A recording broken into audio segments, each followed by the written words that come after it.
want to introduce now, for the honors of further introductions, my chairman, Mr. Robert Bosbacker Jr., who has been a great chairman, and I hope I've been an equally good president. Mr. Chairman, welcome.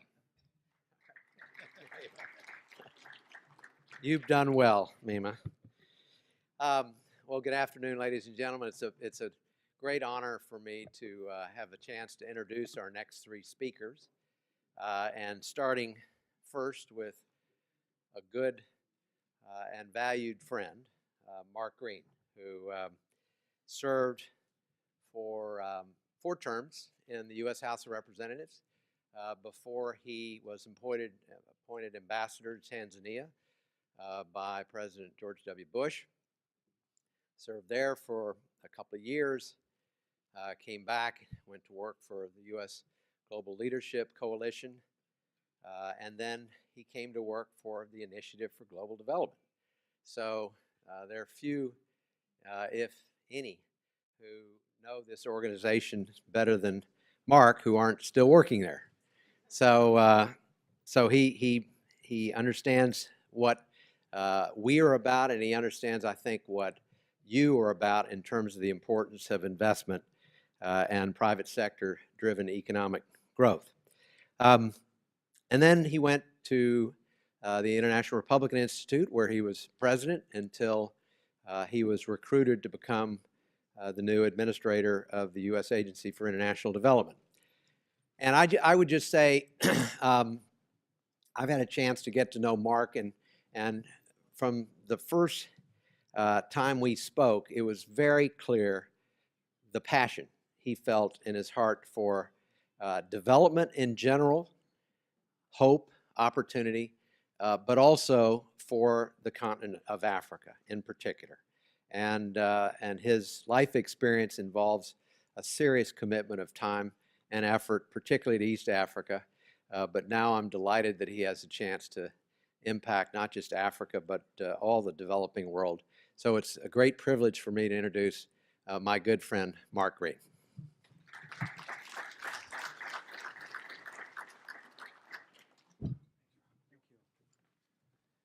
Thank you, Rob. Thanks for those kind words, and it's good to see all of you here. Now, a few things have changed since my last Frontier 100 forum. I'm on the other side of the microphone. But what really hasn't changed is the importance of this organization and its mission. And that really is what brings me here. But not only the organization and its mission, but the discussions all of you are having and will be having as you get together. My principal goal as administrator has been to sharpen USAID's focus around 2 basic development themes. And in my way of thinking, they are inseparable. The first is that the purpose of foreign assistance must be to end the need for its existence. Every dollar we spend, every program we manage, every tool we deploy needs to move us just a little bit closer to that day when African leaders, public sector, private sector, civil society, private business in particular, can take over in a self-reliant way leadership of the challenges that their nations face. And so that really is what all of our work should be about. Now, there's a second theme that I think is irreplaceably important at USAID, and that is that the only sustainable way of reaching that goal is by tapping into private enterprise, turning to all of you to help tackle the challenges and the opportunities that we all see. Now, traditionally, when the development community, including USAID, has referred to partnering with all of you in the business sector, we've largely meant contracts, forging contracts.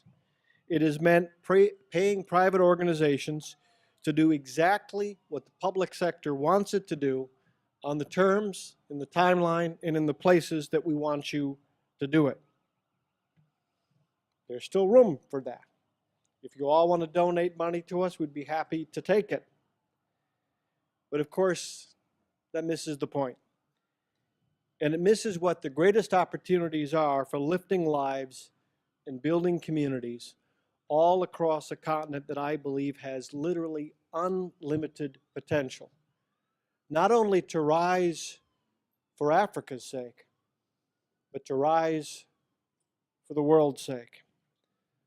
The contributions that Africans, particularly young emerging African leaders, can make to the world economy, to the world's culture, to arts, sciences. And that really is what brings us all here and why I think all of this matters so much.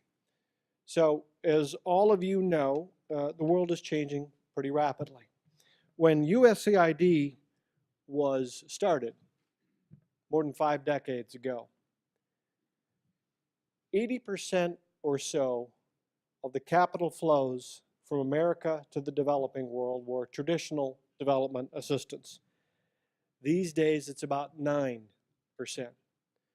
And I think our job at USAID is to find ways to take that 9% to help unleash the 90%.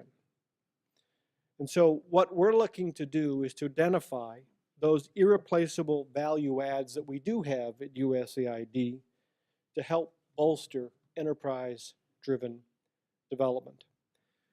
At USAID, our job, our obligation, our commitment to all of you must be to mobilize those capacities that we have in ways that will help you do more. So we want to use our convening power. That is a legitimate, important role for the public sector. We want to use our ability to incentivize and assist in policy reform. We want to help with the technical assistance that we can provide to enhance country capacity with smart, targeted regulations. And we want to mobilize our ability to identify artificial market failures and help to foster investments that can help take on and close those gaps. All of this we need to make available to all of you to unleash entrepreneurial activity. Activity that energizes inclusive growth and raises living standards. 2 of USAID's most recent initiatives, I think, are beginning to capture and apply some of those principles. Number 1, many of you know, is Feed the Future. And the second one is Power Africa. What my request is of all of you is to help us do more to help you do more. Help us identify those barriers to business, those artificial barriers and restrictions that you face in each potential market. Number 2, help us to connect you to opportunities. And number 3, help us more generally to listen better, to be real partners to you as you try to grow, sell more goods, build jobs, build services, and yeah, make money along the way. A story that I'll close with, but one that really touched me in a recent journey that I did to the Horn of Africa. I was traveling to Ethiopia to take a look at some of our food security programs. And I'll never forget, because an important part of the day was to observe food donations that we were providing. And at a food distribution in Ethiopia, in the Somali region, I walked through, and I saw some families receiving sacks of grain. And there was one lady that I came across who was sitting next to a sack that she had just been given, and she was getting ready to take it back and divide it up with her family. And as I walked through, she tugged and she said, "Can I ask you a question?" I said, "Sure." And the question wasn't, "Can you give me some more grain?" or "Can you give me some money?" She said, "Can you help me with irrigation so I never need to take grain again?" So I turned to the 2 reporters who were traveling with me and I said, "There it is, that's it, right there.